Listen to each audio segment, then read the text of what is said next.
Hola, buenos días. Somos un grupo de alumnos del Colegio Nuestra Señora del Pilar y os vamos a exponer las investigaciones que hemos realizado este curso. Las hemos enfocado sobre todo en el tema de la salud y hemos realizado dos experimentos, uno sobre el nivel de ruido en las aulas y otro sobre la posible relación entre el COVID y los grupos sanguíneos. Nosotros somos del grupo del ruido y os vamos a explicar pues, el experimento que hemos realizado. Yo voy primero a introduciros un poco al tema del ruido y el sonido. El sonido es todo movimiento vibratorio que, propagado por medios elásticos, es capaz de excitar el oído humano para producir una sensación auditiva.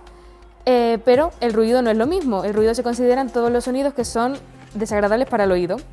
Este sonido se mide en decibelios y una conversación entre dos personas que están hablando a volumen normal se encuentra entre los 60 y los 70 decibelios, que es lo recomendado a lo que nos deberíamos exponer pues a diario. Sin embargo, lo que mucha gente no sabe es que en nuestro día a día nos vemos expuestos a situaciones en las que los niveles de ruido sobrepasan los 80 decibelios, que se consideran entonces muy dañinos para nuestra salud y pueden tener consecuencias muy negativas, como por ejemplo la hipoacusia, que es la pérdida progresiva de la sensación auditiva, que se calcula que 3 de cada 4 personas en nuestra sociedad la padecen actualmente o la padecerán en un futuro, y además la dificultad de concentración, que es lo que nos hemos centrado nosotros en nuestro experimento.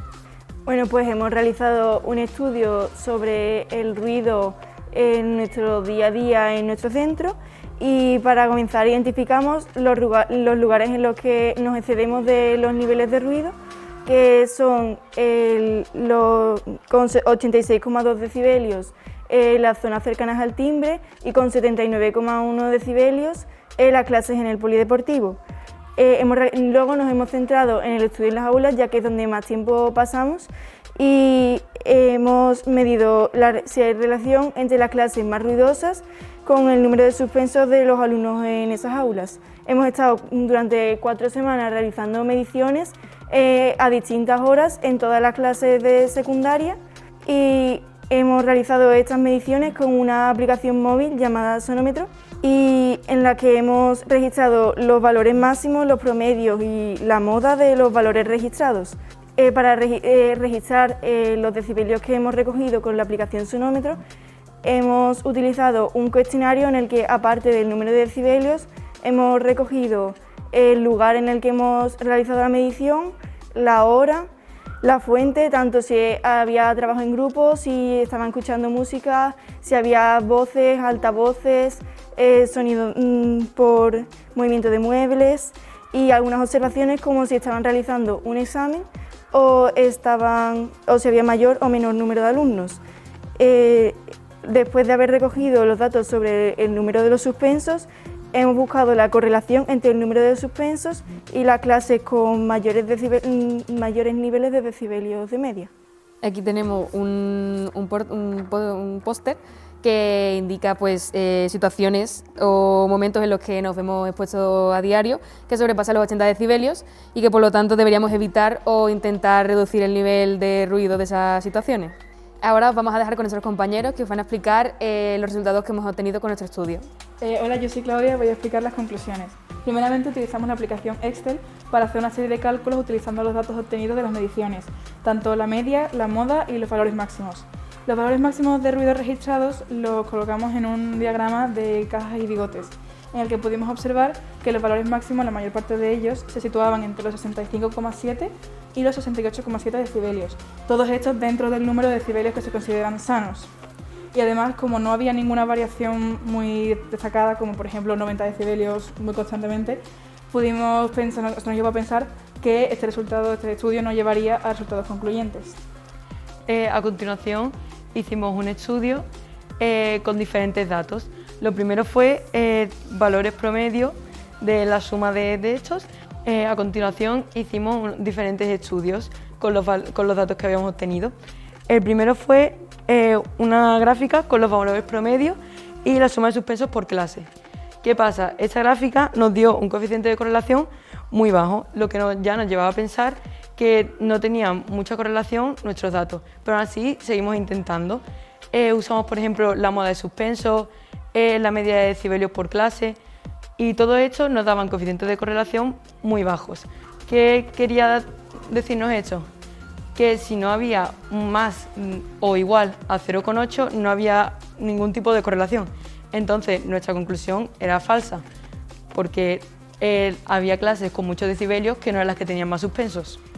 Durante el tiempo que estuvimos realizando la investigación, también estuvimos pensando en algunas medidas que se pudiesen tomar en los centros para que así se redujese pues ese riesgo que nos da la contaminación acústica en el colegio. Algunas de las medidas iban dirigidas para la dirección del colegio, ya que son ellos los que pueden impartirlas, pero otras también son para el alumnado, ya que ellos también pueden poner un granito de arena para acabar con la contaminación acústica. Una de las medidas es poner antideslizantes en las patas de las sillas y de las mesas, ya que cuando nos levantamos no tenemos el cuidado de levantar la silla, lo que hacemos es arrastrarla y causamos mucho ruido. Otra de las medidas también es que los profesores pues le digan a sus alumnos que no compren material escolar que sea metálico, pues cuando choca con la superficie o cuando cae, pues hace mucho más ruido que con otros materiales. Otra de las medidas es poner corchos en las paredes, ya que hace que se reduzca el ruido, y ya que frena las vibraciones del aire, que es el causante del ruido.